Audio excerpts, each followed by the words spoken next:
CRT is racist, it is abusive, it discriminates against one's color. They are inserting an issue that does not even exist. It's not in our curriculum, and it's not in our lesson plans, and it shouldn't even be in our conversations. I'm a white woman with children in Stafford schools. I want them to learn about our history, the good, the bad, and the ugly. My children have to think that they're guilty of some crime that they haven't committed because of the color of their skin. I mean, I can't believe we're having this conversation. This is a Your Voice, Your Future Town Hall. Crisis in the Classroom.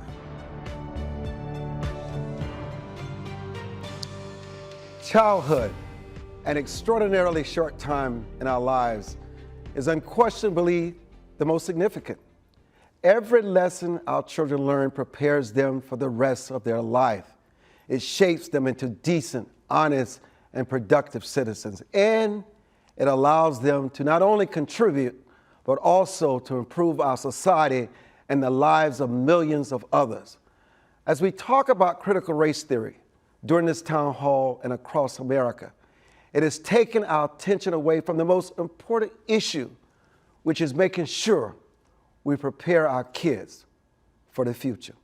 While we should teach all of history, good and bad, a bigger problem is why are so many of our children, babies, functionally illiterate and can't do basic math and read basic English. That's what we should be concerned about. Parents are also worried about violence in schools. They say between fights, gun scares, and yes, lockdowns, they're afraid to send their kids to school.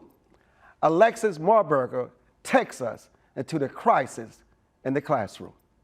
We've received several tips about some school violence here at South High School.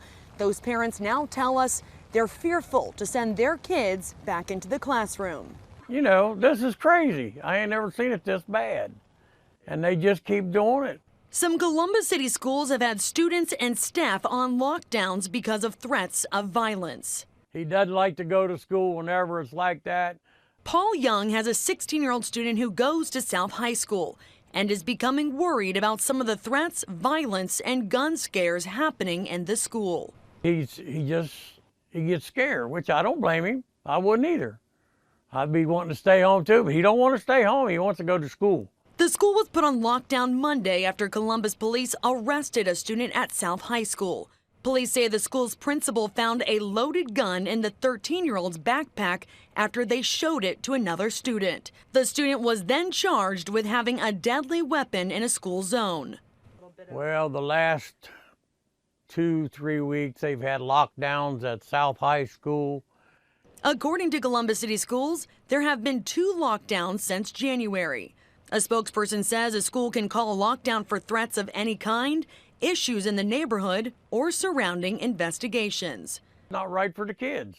But threats haven't just been made at South. Students and staff were put on lockdown Tuesday at West High School after a teacher was approached by 2 people and demanded she get out of her car.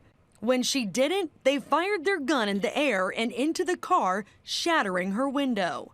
And yet the schools won't hire a police resource officer to take care of it and do what they're supposed to. Young says he wishes the school could add school resource officers, but the district says they have 104 safety and security personnel, but wouldn't tell us how many work at each school. For Crisis in the Classroom, Alexis Moberger reporting. We have our guests to talk to us more in depth about these issues and our children. Cathy Pultz is president of the Upper Arlington Education Coalition, and Kevin McGruder is the associate professor of history at Antioch College. And we welcome you both into this discussion. You know, Professor McGruder, why is it that the mere mention of race creates such a framework of black versus white? They become like polarizing magnets and everybody takes sides. Why? I think our country has a hard time acknowledging that we were founded by separation based on race, that slavery was the foundation of the economy, In the early days of our country, our Constitution protected that element of the economy. And justification for slavery was based on race. And once slavery was over, all of those ideas about black inferiority did not disappear. And segregation, Jim Crow, all of those things that the civil rights movement tried to overturn, still, those things have not really been addressed. And so there are some people who think all of that's in the past and we should just forget about it. But as Abraham Lincoln said, you can't escape history. And that's something that our country has a really hard time confronting. You know, Cathy, some would say using critical race theory to explain social inequality, especially when most people are experiencing inequality, is a non-starter. I would agree that with critical race theory, I'm not sure why that is in the elementary schools, it's in the middle schools, it's in the high schools. It started out, they say that it's for law school, and I have an issue with teaching the children that the color of your skin impacts who you are from the moment you're born.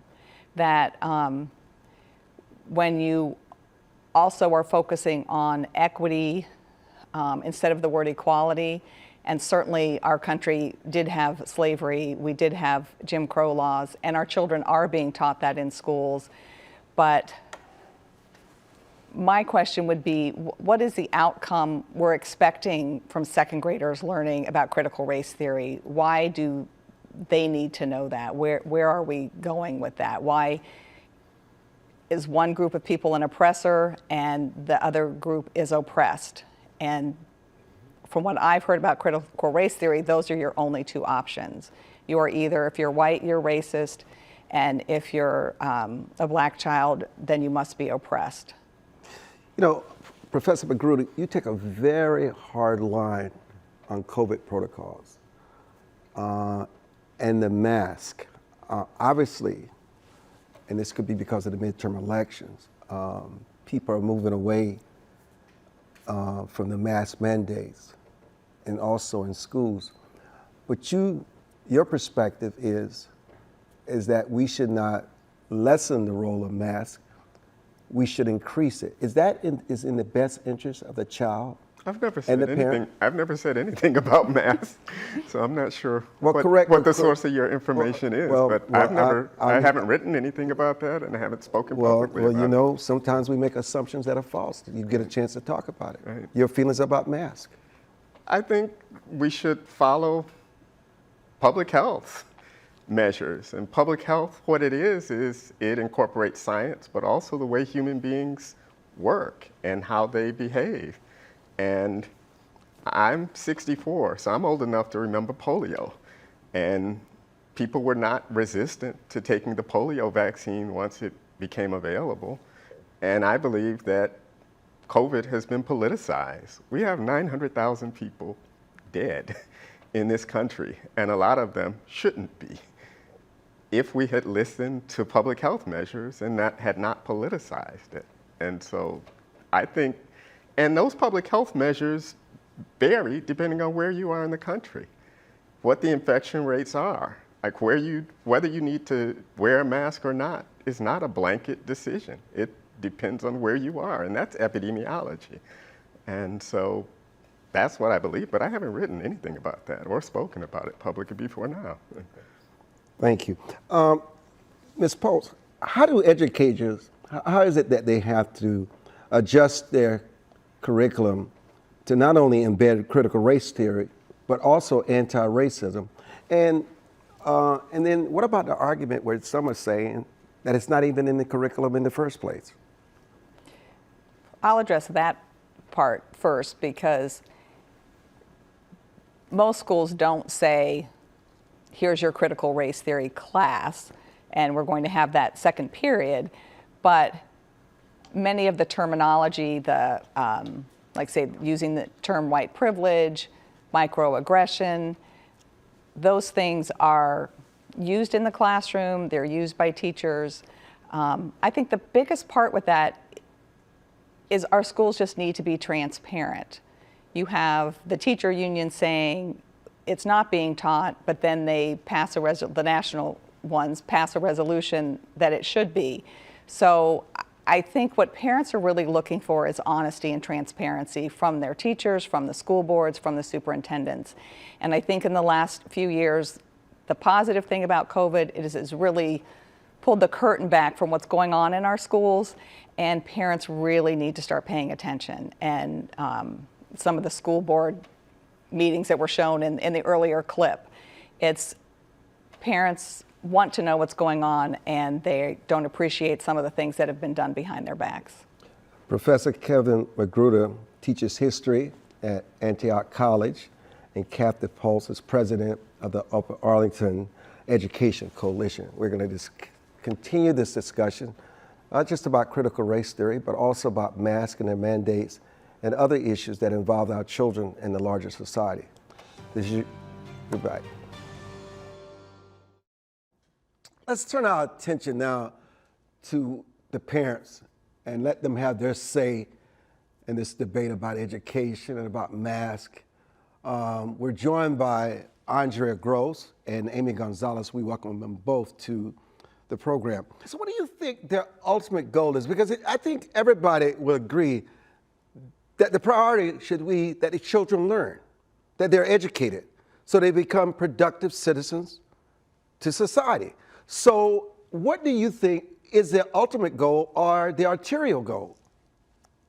I think the ultimate goal is right now is to silence parents because they do not want a collaboration between the parents and the schools. And, we, as you know, Martin Luther King didn't give his speech in a basement. And that's because if you're really proud of what you're doing and you really believe in, its truth and the value, then you would be fine to shout it out at the rooftops to anybody that wants to listen to it. But we're finding that this all involves a lot of just behind the scenes, a lot of things that are not transparent, like in our case, for example, unlike schools in the public situation, which again, that's another divisive thing. We find that everything is about trying to find division between races, between genders, between public and private. And we have found through this journey that teen parent is really what we all are, whether you're in public or you're in private. We all really want the same things. We want our kids to be safe. And again, like you said, educated. But what we don't want is the normalization and the desensitization and sexualization, for example, of our kids, which we do. I think ultimately what we ask is, what are you teaching our children? And what will they have learned when they leave here? And when you cannot get a forthright and candid answer from, if you're in public, your superintendent or your board of trustees, in our case, that just points, the alarm bells go off for sure. I think then we need to go a little deeper here, because to me, I don't even want to sit here and have a debate of whether parents should be involved in their child's education. To anyone with a modicum of common sense, it's obvious you should be involved not only in their education, but all aspects of their lives. Those are your children. You care about them more and understand them better than anybody else. So we're not going to have that debate. But why would unions and other special interest groups set up dynamics to over-sexualize the kids, to teach what they consider to be critical race theory? You know what your kid is being taught in the curriculum. You know what other parents are saying. So it's not as if we're talking out of both sides of our mouth. This is what everybody's saying. So what is their true agenda? What do they want? I think they want ultimately to control the narrative. And this has been a long game. And to make a lot of money off of it. And they make a lot of money off of it. Like in the private school situation, there is literally an entire complex of consulting firms that make tens of millions of dollars every year off of this indoctrinating agenda. And they target with surveys even here in Central Ohio, our public schools. The surveys are being filled out, sometimes for the littlest of children by the teachers. And then this information gets sold. The data collection ends up following your child through their entire education and could possibly end up in government databases. So a lot of people are making money off of these surveys. In our case, they did a gender survey where they enticed the children with gift cards that were supposedly anonymous. You could take the survey anonymously, but you would be able to find out if you want a gift card, pizza, ice cream. And the survey results went to the University of Pennsylvania and were ultimately up for sale. Well, I want to tell you this, okay?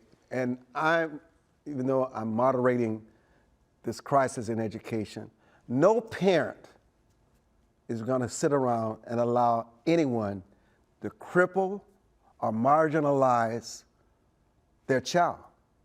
And while they may have felt that you've been sleeping at the wheel, is one thing that COVID did do, it brought about an awakening where you could not ignore the facts and what is obvious. And they've awakened a sleeping giant. And why don't you tell the rest of the country, now that a sleeping giant is awakened, what you will not tolerate anymore and what you demand going forward?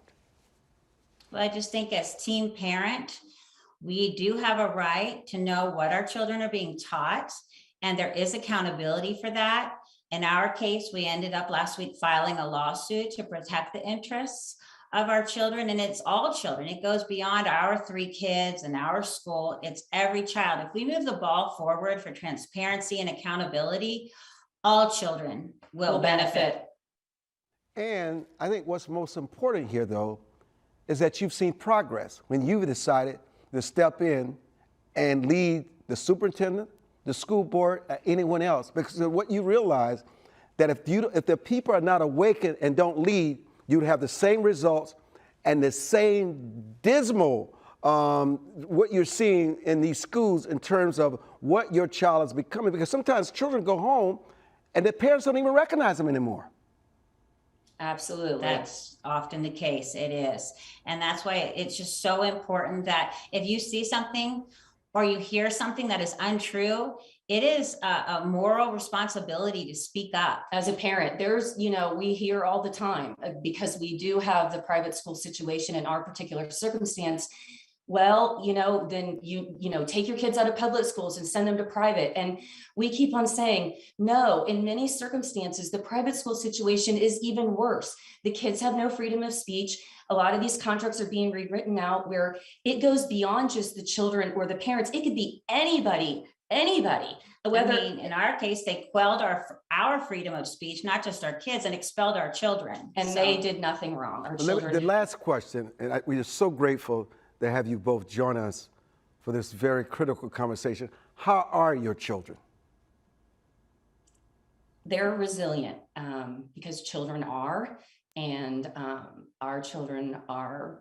They are resilient kids, and I feel like they have been through a lot. We have all been through a lot. This has been not just trying to, this has been very difficult. I mean, predatory alienation. Yeah, they have tried to absolutely destroy our lives and make us out to be, as you can imagine, called us every name in the book. And yet here we are, and our shoulders are back, and we're still standing. And we are trying to show our children and all parents out there that courage is contagious. Yes, courage is contagious. But I think the message that you both are telling the world is that we are parents, and we love our children, and we're going to make sure that we get what's best for our children in this school system. They're the most vulnerable, absolutely. But if you want to know any more about our case in particular, or about private schools and the NAIS, there are a lot of parents across the country putting this information together. So you can go to Undercover Mother and figure out the NAIS. You can read a lot more about that. And if you want to help our particular situation, please go to Give, Send, Go and look up Columbus Academy, and you can learn more about what our case is about in Columbus. Well, let me say this to you as the moderator. No one can ever walk in your shoes, because you just can't come on in a segment and everybody know the battle that you fought and what you continue to fight and what you endure and the price that you pay for it. let me just thank you all for being courageous, willing to take a stand, and willing to sacrifice it all, to have it all for all future kids. And thank you so much for joining us, and God continue to bless you. Thank you. Thank you for this Thank opportunity. you so much. Yeah, you're welcome. And we'll be back. Don't go away.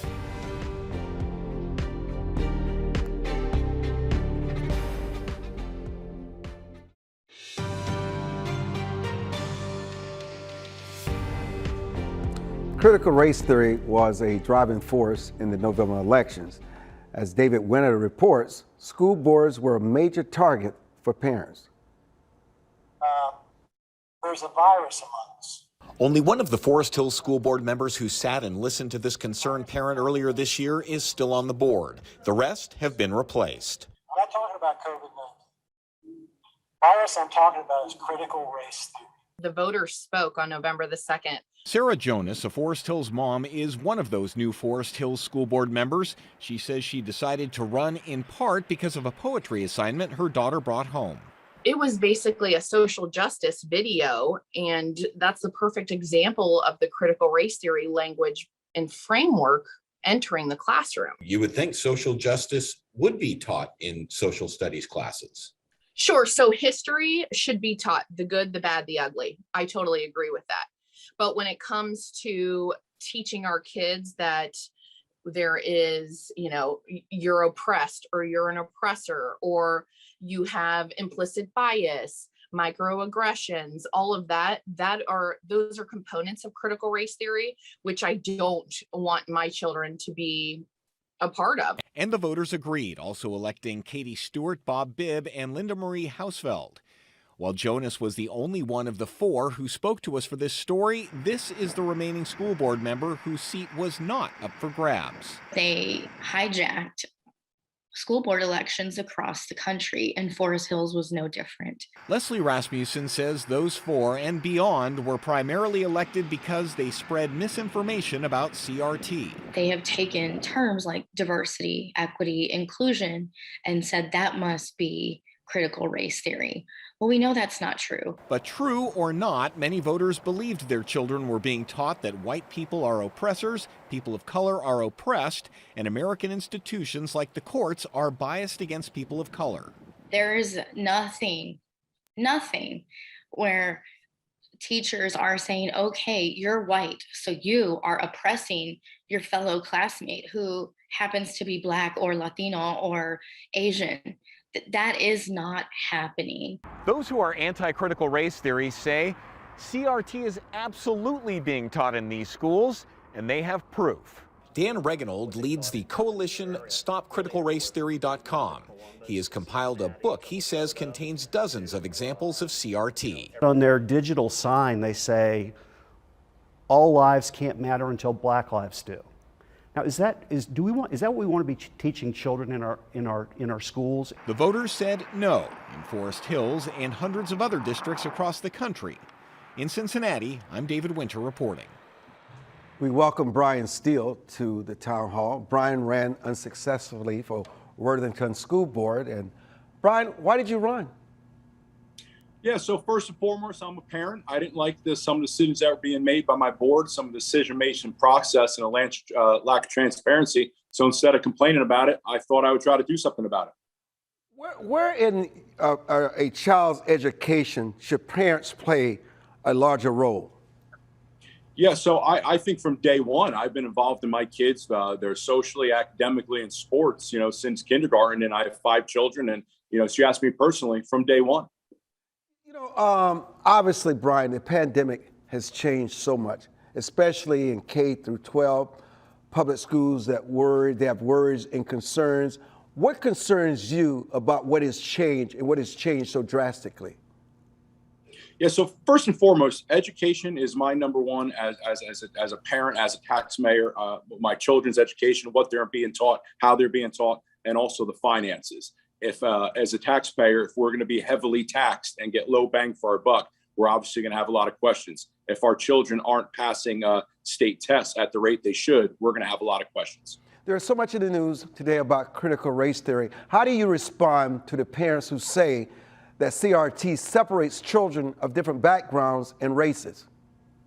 Yeah, so I would say that CRT and American history are two completely different things, and somehow, possibly for political reasons, depending on what side you're on, they were blended together. I think they're two completely different talking things.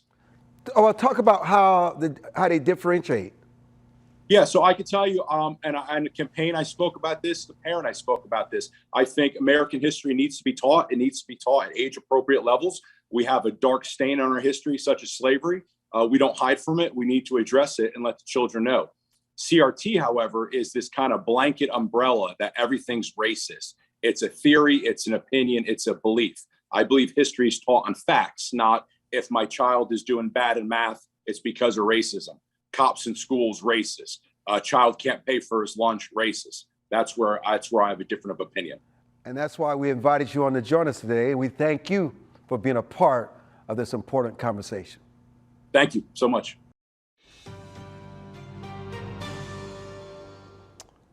Professor McGruder, you've been listening patiently to this conversation. Any observations? Yes, it's disappointing that as a country, we've allowed ourselves to be bamboozled. There is ample evidence to show that this, quote, critical race theory controversy is a manufactured controversy.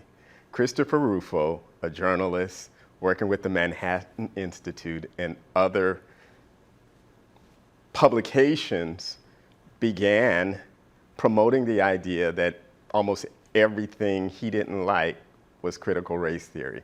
Critical race theory is a particular thing that was developed in the 70s and 80s by law school scholars. I teach history at the college level. I do not teach critical race theory in my classes. Nobody is teaching that in K through 12 classes. What some of the people who are on these packages that we just viewed are talking about are things they don't like, but they're claiming that they're critical race theory when they are not. There is no value to demeaning children in a classroom, and that is not what critical race theory does. What it does is look at the ways that our legal system incorporates the racism that is part of our history. And that is not something that third graders are being taught. Ms. Pultz, you're an educator. What are the best ways to discuss our country's past while also teaching our children that they are dreams of our future? Well, I think that's where I was talking before, where the word equality comes in. I mean, you do, again, age appropriate, talk about the history and how we did have slavery and why, when they signed the Declaration of Independence and said equality, but we had slavery, but that was to get the southern states to agree to create a new country, and then we did have the Civil War. So I think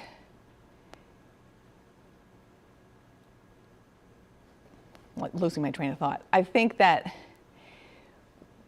when we say there's no CRT in the schools, I don't think that is the case. I think I know of stories where children came home and said, Mom, there's nothing I can do. I'm always going to be white.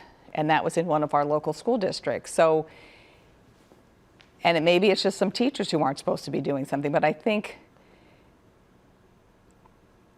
we also use the word equity. When there's a difference between equity and equality. And I think our schools are focusing more on equity, where everybody has the same outcome, as opposed to equality, where we have the opportunities and what do you do with that opportunity. And certainly there is racism, and there are certainly people who don't have some of the same opportunities, but I think our country continues to work on that, and we need to teach our children, you can be the best that you can be. And that's where I would say. That's what I would say. So, Professor McGruder, you think it's a great disservice when you paint this argument that you're saying that whites are still oppressors, they're racist, and they don't want Black history taught in the classroom? You're saying it's not about that. No, it isn't. anyone who's taught will understand that it's a cooperative activity. If you demean children, you lose them. And so making a white child feel bad about themselves or a black child feel bad about themselves, you're not going to be doing effective teaching. We can all think about how we would feel when we were students if we had a teacher doing that. And the claim that teachers are doing that by people who are saying this is critical race theory is not accurate. Teachers do not, I can't say nobody does that, but if they do, it is very rare. That is not something that people are teaching. The reason why this is a manufactured controversy is because it allows people to mobilize their base. We have a governor of Virginia who rode to victory on that. This package you showed about school boards, people are mobilized around it.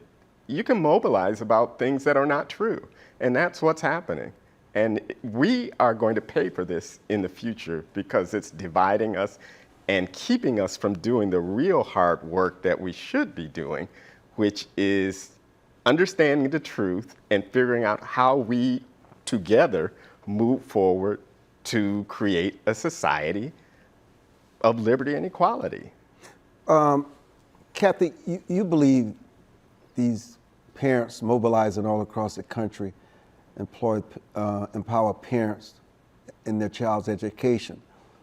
We're running out of time here. I'd like for you to speak to that and also briefly speak to, should our children have to wear masks all day in school, or at least any part of school day?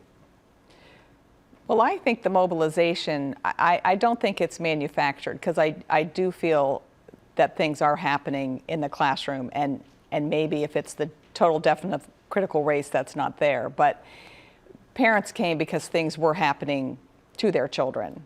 And I think the masks, I definitely believe parents should have the opportunity to choose whether their child is masked, and I do think, unfortunately, that became political. Schools are just now in Ohio voting that masks should be optional, and I've always felt a parent should decide that, especially as we're later. Obviously, the first spring of the pandemic, when schools were closed and we didn't know anything about it, and it was the best thing. And we are into the second full school year, and putting masks on kids where you have some places where they don't. And I think our Ohio governor did not take advantage of his authority, who should have just said they should be optional everywhere, instead of giving each local school board and health department the decision on what to do. Parents need to be in charge of their kids' health. When we come back, we'll talk more about this critical race theory.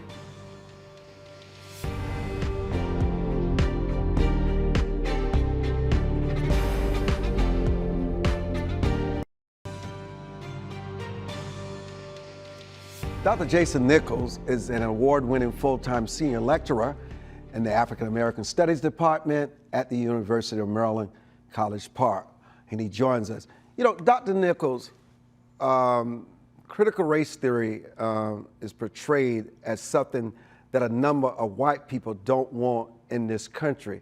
Is that fair, and does that really summarize what the issue really is? Well, thank you for having me, Armstrong. I think that there's a misunderstanding on what critical race theory is and whether it's being implemented in schools. And that is caused a lot of anxiety with a lot of families who believe that what their children are being taught is to dislike themselves or to see themselves as oppressors. And number one, that's not what critical race theory does. And number two, I don't believe that critical race theory is being implemented in the school systems throughout the country. I think that we need to understand what critical race theory is. It is an intellectual framework. And within that intellectual framework, there are many different opinions, but the primary issue is that race is socially constructed, meaning that it has to do with human relations and relationships of power between power and race. It started out as a legal theory with people like Derek Bell and later on Kimberly Crenshaw and many others, Richard Delgado and many other names who have contributed to what critical race theory is. but it's not being taught to your children. What your children are learning is essentially, in many cases, is to be a better citizen. And there are people who have seized this as a political opportunity in order to rile people up and get them to the polls and get them voting. And it's been very successful. We saw what happened in Virginia, but it's really not the concern that people think it is because it's been bastardized by people who have a political agenda. You know, I find that fascinating. So you don't think that most Black people even care about this and that they're just as concerned about education equality and not these wedge issues? Right. Well, I think that African American people understand that education, you and I would agree, we've talked about many elements of education before, that education is an issue for African American people. They want the best education for their children. They also want their children and their neighbors to be good citizens. And so teaching them about power relations, teaching them about what our nation has been through, and teaching them about what their responsibility is moving forward to be good citizens, regardless of race or gender identity or sexuality, I think is really important. And that is part of the education. There is some pushback on that. And I think that that's unfortunate. I think most African Americans and other people want their children to learn to be good citizens, learn the true history of the United States, and learn their responsibility to be better in the future. You know, it's always good to have you on and hear your well thought out perspective. Dr. Nichols, again, thank you so much for joining us for this conversation. Anytime, Armstrong. Thank you so much for having me. You're welcome. You know, I'm going to put our panelists on the spot. I'm going to do something different. Cathy, I'm going to have you ask a question to Professor McGruder. I would ask, so what is systemic racism? Is that part of CRT? As it applies to the legal profession. Okay. That's what the originators of critical race theory were looking at. In the late 70s, they were looking at the civil rights legislation of the 60s, which we thought was going to revolutionize things. And they were asking the question, why didn't it? What are the barriers? And they began to look at the law and at the way the law incorporates systemic racism within it. We just have to look at who's on death row now to see the evidence of that. There are very few white people on death row, although there are a lot of white people who do things that should put them on there. If we look at why the Black and Latino people are there, and when you look at why that is, what they looked at is the way that our legal system incorporates that, the way our policing polices Black and Latino people different than white people. You look at marijuana, and studies show that across races there's equal use, but when you look at who gets arrested for it, it's Black and Latino people. And so they get policed that way, they get charged that way, and so that's an example of systemic racism within the legal system. And so the law is not neutral, and that's what they're getting at. So Professor McGruder, in the name of fairness, I'll ask you to ask a question to Cathy.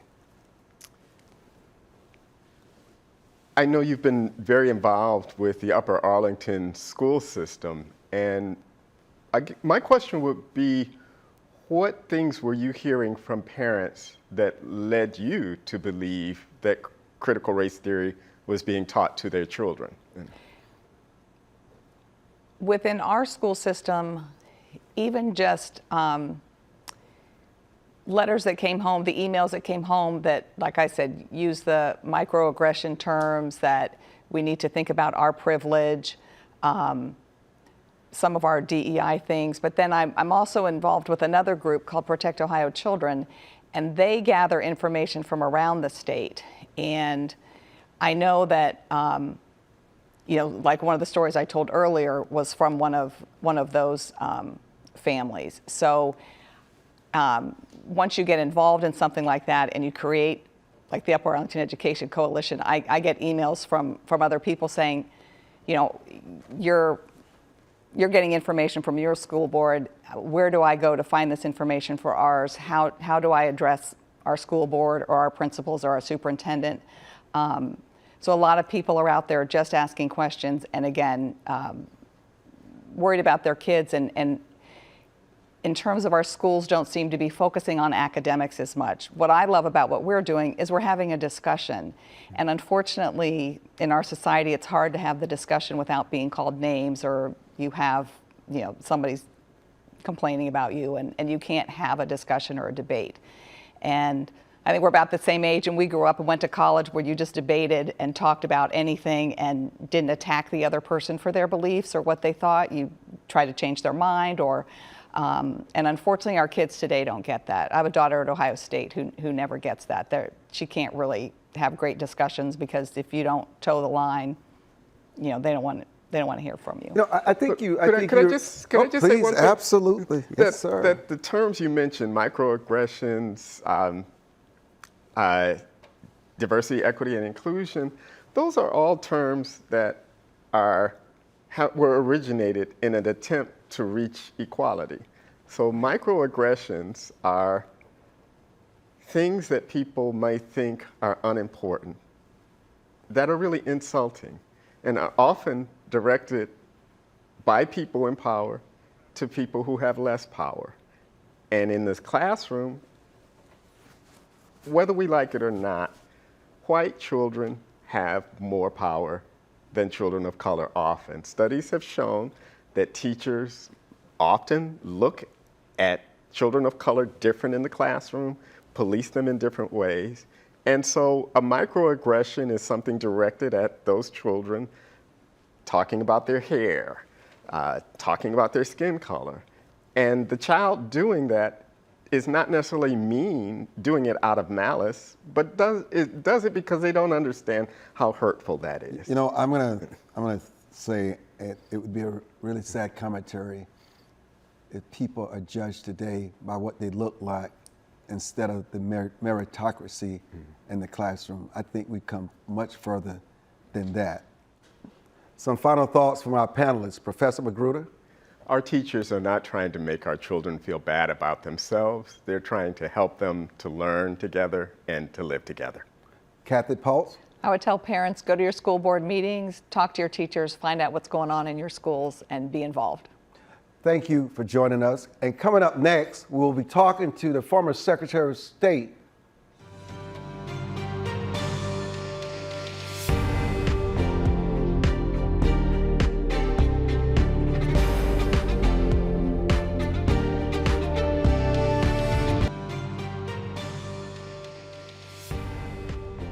Remote learning has been a struggle for some students. Parents are concerned more than ever that their children are falling behind. It's a struggle. Distance learning wasn't easy for Stephanie Lamont's two daughters, especially 9-year-old Brenna. She showed signs of depression. She was crying. I never saw behaviors like that from her before. She couldn't stay focused, sitting on a computer, had no connection. She missed her friends. It was heartbreaking for me. Now, with both Brenna and her younger sister, 5-year-old Madison, back to in-person learning, Stephanie worries about the academic fallout. She says online classes simply didn't work for her kids. She's just trying to get through it. She doesn't really care what the questions are. She doesn't absorb the information. And Stephanie's family is far from alone. A recent survey of Rhode Island parents from the Hassenfeld Institute at Bryant University found nearly 70% are worried their children fell behind during the pandemic. If we don't address it as the adults in the room, it's not going to get addressed and it's not going to get fixed. State Rep Julie Casimiro of North Kingstown says that's why she's introduced legislation to measure pandemic learning loss in every school district across the state, and then make plans to fix it. I think we're going to see a huge difference between the suburbs and the urban core. Casimiro says she realized how serious the problem was when a young employee in a local store couldn't make change from a $20 bill for a purchase that cost $18.50. They're in the workforce and they can't give you accurate change. That's a problem. The bill was heard in the House Education Committee last week, and Casimiro is pushing to get it passed this session. I'm my team reporter Katie Davis, NBC 10 News. We welcome the former Ohio Secretary of State, Kenneth Blackwell, to the show. Hello, my friend. How are you? Thank you so much for joining us. What have we learned from mask wearing? What should we take away and what should we discard? Armstrong, is so good to be with you. What we've learned is that if we follow the science, these masks have very little impact on the ability to stop from contracting COVID. And so to mandate something that is ineffective not only infringes upon our individual liberty, it is in fact an assault on common sense under the false labeling of following science. And so what we know is that what's at risk in the continuation of this government enforced mandate is a loss of liberty, but it's very consistent with the other strains on individual liberty by this administration, which is just riddled with status, some Marxists, some big government welfare state enthusiasts, but all are enemies of individual liberty. What are your biggest concerns in education right now, Mr. Blackwell? Well, my concern is that there's a real difference between indoctrination and education, teaching kids to be independent, critical thinkers, as opposed to humanoids that follow the dictates of some authoritarian force, whether that be a government-controlled curriculum where kids are not encouraged to be thinkers, but to be docile followers. That's a real problem. I have a real concern when you try to separate parents from the education of their children. As we've said before, the family is the incubator of liberty. What Mao Zedong did between 1966 and 1976 was to turn children against parents. And as a consequence, what they tried to do is to replace parents with the state. And that's a real concern that I have in public education today. If we don't allow for choice and parent involvement and control, what we do is surrender the responsibility and the rights to bring up our kids and the next generation to the state. And that is as anti-American as you can be. Former Lieutenant Governor of the great state of Ohio and Ambassador, it is our honor having you today, and thank you for your service, not only to your state, but to our country. Good to be with you. God bless you, Armstrong. Same to you.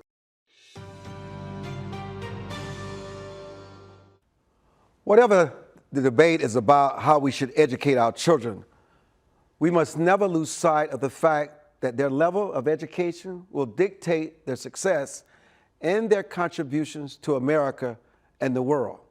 If we forget this, then our children might be stripped of their humanity, becoming simple chess pieces for our politicians to maneuver around a grave future that we must avoid at all costs. Parents, come on, should have a right in dictating what their children learn. It's important.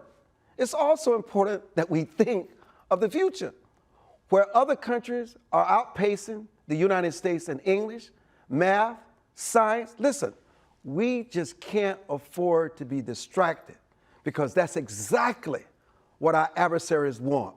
We need to be united with our focus on the future of America and our children, and not on ideas that cause more division.